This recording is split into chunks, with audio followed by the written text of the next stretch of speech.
Do you use distraction to get some relief from your anxiety or OCD?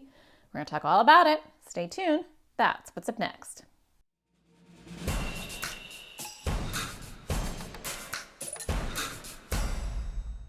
Hi, my name is Natasha Daniels. I'm a therapist and make videos for people with anxiety or OCD. And today I want to talk to you about probably the number one coping mechanism that I hear people say in my practice.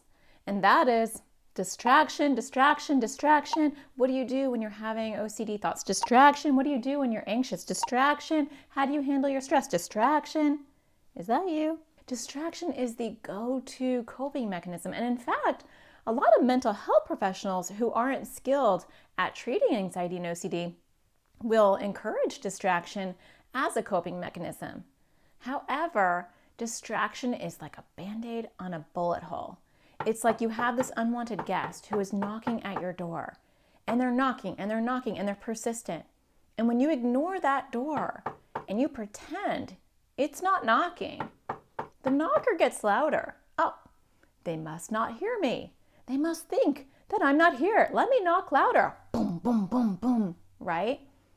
And then you're like, it's getting louder. Let me go do more things. I'm doing a puzzle. I'm listening to music. I'm watching YouTube. I'm watching Netflix. Just trying to keep those thoughts from happening. And the door is getting louder and louder because it doesn't think that you can hear it. Now, what would happen if you answered the door and you said, hello, OCD. Hello, anxiety. I know you're out there. I know you want to come in and join the party in here. But you're not allowed in. You're no fun. You cause me a lot of problems. You tell me things that are not true. I'm not letting you in. And you shut the door. Now, does that mean that anxiety or OCD is going to stop knocking? No. But it knows that you heard it. And now it knows that you're just choosing not to focus on it. And there is a big difference. And then when you close that door, when you slam that door in anxiety or OCD's face, you're not trying to not hear the knock. You're trying to deal with the knock. What am I going to do with that knock? Am I going to focus on the knock, or am I going to focus on something that I enjoy? Now, if you have anxiety, I would tell you to do a whole bunch of other things. I would tell you how to challenge your thoughts, reframe your thinking, red thoughts and green thoughts, and I have an entire video on that I will link below. But if you have OCD, I would tell you to do a whole bunch of other things. How to be sarcastic back to it, how to poke at it, how to trigger it back. And that I have another video for. So I will link both those below so that you know what approaches to take when you slam that door in anxiety or OCD's face, and then you hear the knocking and then you deal with it. I hope that helps a little bit.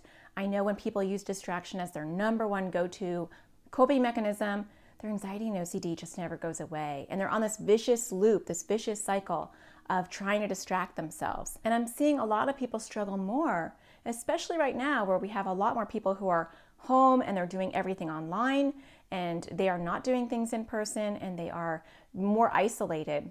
And so the activity level has gone down. And when you have your activity level going down, your distraction level goes down. And if that's what you're depending on, guess what's happening to your anxiety or OCD?